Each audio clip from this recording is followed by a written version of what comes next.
Abi ne diyor kız sen? Ne olduğunu için ha? Bana bak.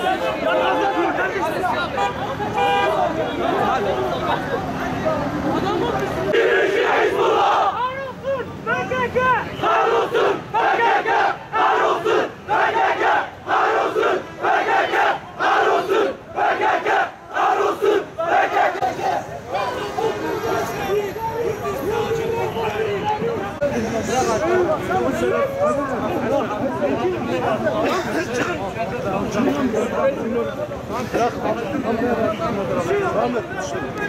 Mahkeme devam etti.